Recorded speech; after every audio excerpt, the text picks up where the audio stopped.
Welcome, and thanks for joining us. My guest today is Soraya Correa, the President and Chief Executive Officer of the National Industries for the Blind. Soraya, great to have you back. Thank you. In our last conversation, we really kind of did an overview about National Industries for the Blind, how you work, and how you bring people into that network and what you do for them. Mm-hmm. Today, I want to talk a little bit more about workforce development, specifically how you take this workforce that's distributed across 100 some odd subcontractors and really offer them career potential. Sure. Right? Tell us how that works. Sure. So first, it's even beyond the people that are working for the nonprofit agencies. At the National Industries for the Blind, we're interested in all employment, for everybody who's out there who's blind or visually impaired, finding that employment opportunity. So we've stood up a variety of programs, those that support our nonprofit agencies, but those that even go beyond that. We have a program called NSITE, that's spelled N-S-I-T-E. NSITE was born out of our employee development program that we had within NIB. We established it in 2021, and the goal there was to find opportunities to train, to enhance training, and provide opportunities for folks who are looking for jobs, individuals who are blind or visually impaired, looking for jobs, to connect with companies that are looking for employees. So through our NSITE program, we have what's called a job board. It's free for our nonprofit agencies.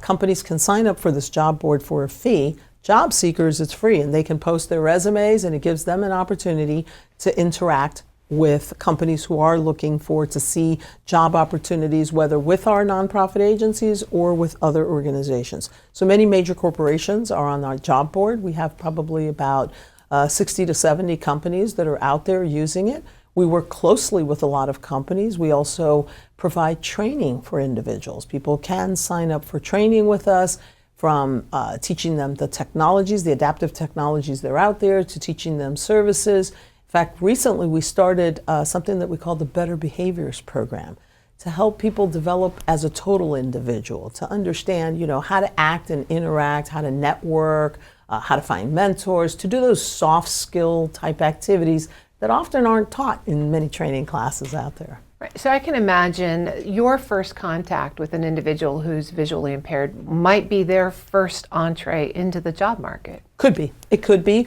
Or it could be their return to the job market after they became blind. And sometimes there's a little bit of a loss of confidence there, a little discomfort. And so we try to help them adapt not only to their situation, but also to what the work environment would be like, and help them connect and think about what they want to do, how they want to develop their careers, what are the kinds of services or what kind of learning they need, how are they going to adapt. Through this Better Behaviors program, which I'm very excited about, it helps develop the person completely, helps them think about the interview process and how they engage with an employer, and what a work environment looks like today, because we are in a very different work environment than we've been in before. What are some of the biggest challenges that someone who's new to the visually impaired workspace, because as you mentioned, the impairment may come on later in life, what are some of the biggest challenges that you've got to help them deal with right away? So interestingly enough, the biggest challenges is typically accessibility. We talk a lot about 508 compliance, and I think I've mentioned this before. 508 compliance doesn't necessarily mean that your product is fully accessible for an individual who has impairments. And so that seems to be the largest, one of the top challenges that you find, that organizations think they have an accessible environment, but it's really not fully accessible. And so it's helping employers as well as helping the employee identify what those accessibility requirements are. I would say the second biggest challenge is it depends on the location of the work. Do they need to come into an office, and is that office readily accessible to certain types of public transportation that an individual who's blind or visually impaired could use? And then I would say the third biggest challenge is the unconscious bias that many people have, that people are, based on their experience or what they think they know, the anecdotes they've heard, they think that people can't do something or aren't capable of doing something. I would say those are the three biggest challenges that I would identify. That is so helpful, and such an awareness-raising conversation for people who aren't impaired, to remember that some others have a very different experience in the world. Can I share a personal story with Yes. you? That would be kind of interesting. So I was very familiar with the Ability One program from a procurement standpoint, right, from the government side, because I spent so much time in government. But coming into this business, when I got hired, I was very sensitive to, what's the language? Can you say, see you later? How we talk, right? And people kept saying, don't worry about it. We see you in a different way. Love that. So you can speak just normal. It's okay. We just do things a little bit differently because we have to adapt. And, working around individuals who are blind or visually impaired, that's exactly what I see. They're just as talented, capable as anyone else I've ever met. And maybe they're a little bit better at critical thinking because they have to navigate these challenges, right? So they're a little bit better at it. But you know what? It's changed. You really don't realize that unconscious bias that you have until you come into the environment and you go, what's been going on? What have I been thinking about, right? So I tend to bring that up, and when I talk to folks and people ask me, what's it like? I always go, you'd be surprised at the capabilities and the talents. I mean, when I'm going around and visiting our nonprofit agencies and I see the individuals working in the manufacturing environment or sewing uniforms or even running call centers, I think a lot about the fact that I probably wouldn't be very good at doing some of these things, right? They're way better at it than I am. So I think it's really important that people remember that a disability doesn't mean an inability. That's a great reminder. We just need to put that on a bumper sticker. Right, exactly. I'm going to, now somebody's probably going to steal it and sell it. Just kidding. Are there special training requirements that the folks who are part of NIB need to take on to meet federal production or procurement standards? Well, we all have to understand the federal procurement environment, obviously. What I would say is our employees, our sighted employees, we do orient them to working with individuals who are blind or visually impaired. But no, I don't think that there are any specific or special standards per se. The government contracts are the same as any other government contract. Now, of course, I'm a little biased because I know a little bit about government contracting. But our folks, what they have to focus on is understanding the nonprofit side of the business, right? Making sure that we understand the rules and regulations that we have to abide by, not only through the IRS, for tax purposes, but also because we are a nonprofit agency working with the federal government, there are certain clauses and certain requirements that apply to us. That's what we have to understand, and that's what our nonprofit agencies have to understand. But by and large, it's not significantly different. You're not going to find, radically different, because we're still businesses. We're still, providing a service, building a product, or providing a product, or enabling a service, to support an agency. So it really isn't radically different. So that's good to know. And once you've gotten someone into the NIB network, what training and support systems do you have in place to help them grow into long-term careers, Sure. whether it's with NIB or with one of your contractors or outside that network? So a couple of things. First of all, our nonprofit agencies, by and large, have their own training programs. They provide training capabilities for their employees. They provide upward mobility for their employees.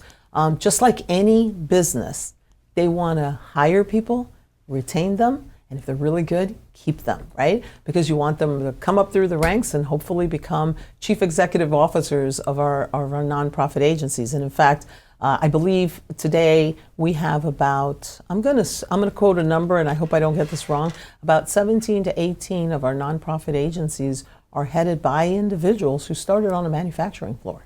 They are the CEOs today. They run those organizations, and they are blind or visually impaired. That's how they got started. But we provide programs to supplement the nonprofit agencies, but many of the nonprofit agencies have their own training programs.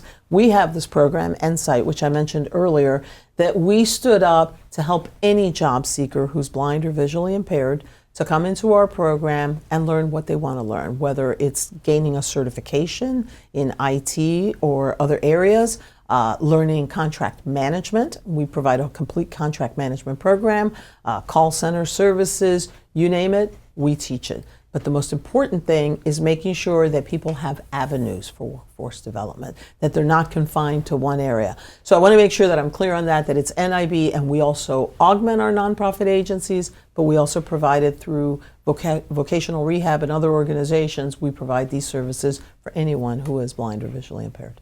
What are the biggest career development asks that you hear? I think most people want to understand what a career, what's a good career track for somebody who's blind or visually impaired. Some people don't want to deal with technology. Some people like the contract management support side of the business, professional services or other services. And some people, believe it or not, like being in manufacturing. They really like staying on that manufacturing floor. And so, what are the career opportunities in a manufacturing floor? Well, you could ascend to many levels, including, being the supervisor of the team to running the operations. And in fact, there are quite a few people that ascend to those levels and then like to stay there. So it's whatever, the asks are the same as anybody else out here, believe it or not. It's about, hey, I went to school, I studied this, I'm interested in that, right? We have people that come in and start on the manufacturing floor and then eventually move to the back office side. So one of our employees of the year last year, as an example, started on the manufacturing floor and she's gone on to become the head of their HR department. So these are some examples of, the jobs are not just confined to what you took the job on. Like anybody else, you take a job, you start to learn, you get comfortable, you gain confidence, and you start moving around. Some people leave and come back. Because they're, one of the things that I like to remind folks, everybody wants to feel welcome in their work environment. And so in talking to some folks that have left and come back, when I ask them, why didn't you stay there? Why'd you come back? A lot of times it's because here I'm supported. They understand me. I'm not different, right? I'm not unique. I am part of a team, and this team understands me, and they don't treat me differently. And that's a really important thing for employers to think about. I'm very conscious of that. I was always kind of conscious of that because I have hired people with disabilities in organizations that I've worked in, making sure that people feel welcome, that they feel that they belong, that people don't treat them differently. I would say that that's probably one of the biggest asks. Where can I go where I'm treated like anybody else? You've got 100 some odd subcontractors, nonprofit agencies who work for NIB. When you think about training, what do you look for across that whole provider network? Are you looking for similar training, consistent training, universal standards? How do you evaluate those? Sure. So first of all, I want to make sure that I'm clear on something. The nonprofit agencies don't necessarily work for us; they work with us, right? Okay. Because we kind of oversee their work, but we're really supporting them and enabling them and helping them. But what we look at when we go out and evaluate a nonprofit agency, are you providing the right kind of training, or do you have training programs? Do you need assistance from us in providing training? And what type of training do you need? Do you need technical training, other forms of training? We offer, as I said, our Insight program that helps develop the individual for future work as well as current work. And in fact, one of the things that we've done is entered into quite a few partnerships with organizations like Google, the Horton School of Business, I'm going to name a couple of others, Bristol Myers Squibb, to help provide real world scenarios so that when we train people, it's not just textbook training. It's how the work environment really works, especially for those trainings that are certification type trainings. But what we're looking for is to make sure that our nonprofit agencies have the tools, the resources they need to provide that training, or if they already have programs, that those programs are consistent with what the real world is doing out here, what the lines of business that they're in, or the lines of business that they want to develop into. So you and your partner organizations have incredible experience in helping people really achieve their potential. Yes. What have you learned, or what are some of the workforce strategies that NIB employs that others in the federal space could learn from? I think basically what I said once before is that an individual's disability doesn't mean that they're incapable of doing something. With proper training, with the proper tools and proper understanding, pretty much they can do the jobs that others do. There might be elements of jobs that they might not be able to do, but generally speaking, they can pretty much do anything anybody else can do, especially when we're thinking of professional services. When we think of services and even some of the manufacturing, there's not much that they can't do. There's often, though, resistance to providing that kind of accessibility assistance. How can we get leaders to overcome that? So first of all, we got to dispel the rumor that it's expensive to do. It really isn't. There have been studies done that maybe it's a $300 per person investment, because really what you're buying is technology, software, the ability, and again, I'm talking for blind or visually impaired. People seem to think that it's expensive to accommodate. No, it's not. It's not. In some cases, it costs nothing to accommodate, especially if you already have an accessible workplace and you have accessible products like accessible websites, accessible software, etc. But generally speaking, I think the average number was like about $300 a person. If you think about that, that's nothing. That is nothing. It's not even a rounding error. So I think dispelling some of the rumors that are out there that it's expensive to hire individuals with disabilities. No, it just means that you might have to adapt your work environment a little bit, but not major significant changes. That's not what I've seen. We run a regular office environment. What are the ways to raise awareness about accessibility, assistance, more inclusivity in culture to bring these folks into the work environment? So one of the things is take advantage of programs that are out there that enable us to go out and speak. October is National Disability Awareness Month. That's sponsored by the U.S. Department of Labor. We obviously are going to run some programs to help educate folks. But I think it's doing exactly what I'm doing right here, getting out and talking about what we do. Our nonprofit agencies are constantly out there talking about what they do. We run public policy advocacy months and awareness and campaigns to go out and talk to legislators so that they understand that what we do, because they certainly can influence a lot of these companies out there and create through the legislation, they can create opportunities for our folks. So we're constantly out there trying to make folks aware, talking to employers, and making sure that we remind folks that it's just a disability. It's just a different way of doing things. It's not that we can't. Well, part of awareness and vocabulary is, instead of talking about disability, talking about different abilities, right? Different abilities, right. Different capabilities. And exactly. how does that infect a vocabulary and change behavior? Well, so what I would say is it's about making people conscious about what they don't understand or what they don't know. I go back to that you hear anecdotes out here, and probably because I come from the procurement world where we live by a lot of anecdotes where people were always telling me about that one bad procurement. I heard that story like probably 50 times. Similarly, that happens in this business, that you hear that one little anecdote about something that went wrong and people turn that into, that's your reality. No, it's not. And we have to overcome that, and we have to demonstrate and tell our stories on a regular basis. One of the things that I love about what we do at NIB, we have publications and we have podcasts where we invite our employees to tell their story, to talk about their lived experience, so people can understand what they do, how they've adapted into this work environment, why it matters to them. When you start to hear those stories, you start to understand, wow, there's nothing that they can't do. And it's infectious, I will tell you. Once you start hearing it, you go, hey, let's help them out. Let's do this. Let's give them that hand up, because they're not looking for a handout. And I really mean that.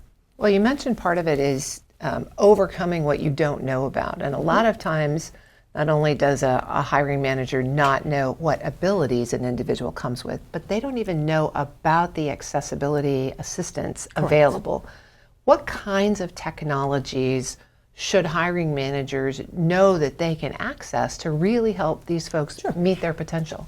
So first of all, they need to know there are organizations like ours, like the two central nonprofit agencies, myself, National Industries for the Blind, but there are a lot of disability organizations that they can talk to that constantly talk about what capabilities are out there, what tools, what resources are out there.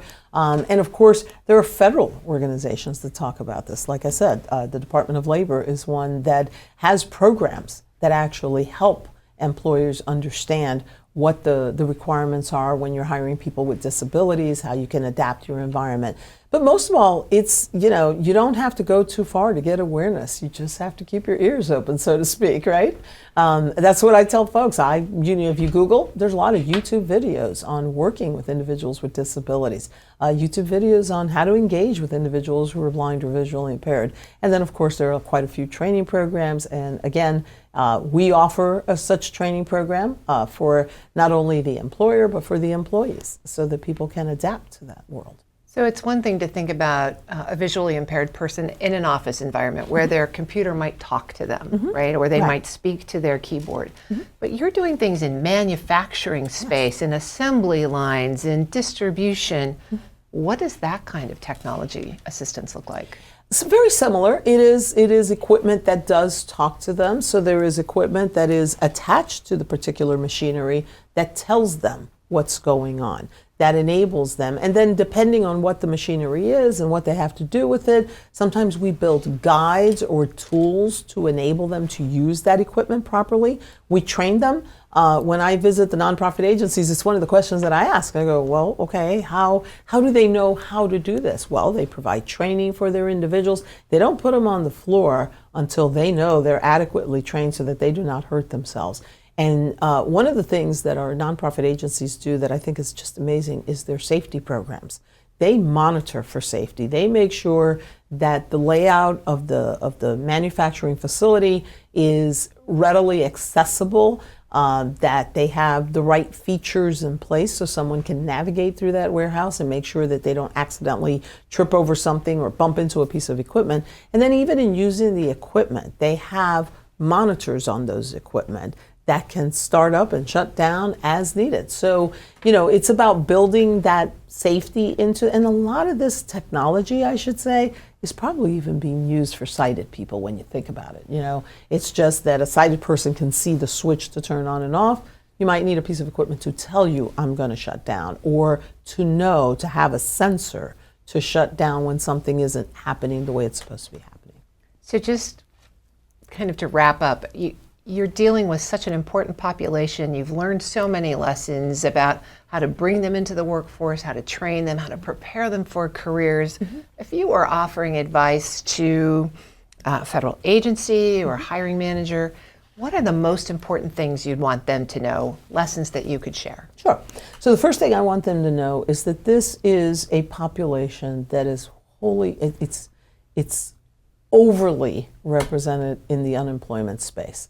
Roughly, I'm going to say, I've seen numbers that about 50% of people who are in that working age that are blind or visually impaired are not employed. That's a huge number.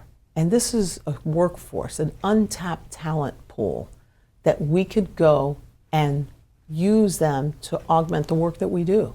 When we talk about American manufacturing and making sure that we're doing things here in the United States, here's an untapped talent pool that you can get to. And it's not hard to get to them. It's not hard to train them. And you're going to get some really hardworking and loyal employees. They're just like you and me. So go out there, learn about this, come talk to us, come talk to the right people, and don't be afraid. Don't be shy. Try it. Trust me, they're great people. I should point out a little anecdote. I was talking to some folks that are in the contract management side of the business, and I talked to an individual who's actually a supervisor in one of our organizations. And he's been in and out of government. He actually has worked on the federal side, because the federal government sometimes hires our contract specialists who have been working on their contract closeout. It was a tactic that I always used when I was in contracting, but they've actually hired many of our folks because they're that good, they're that capable. So just got to give it a try, and just got to, study the market, understand the market, know that this is a great pool, and there's a lot of veterans in this pool as well. And so I think we owe it to them to give them the opportunity. I'd like to thank today's guest, Soraya Correa, the President and Chief Executive Officer of the National Industries for the Blind. I'm Terry Gerton, and you're listening to Federal News Network. For more on this discussion, visit federalnewsnetwork.com and search NIB.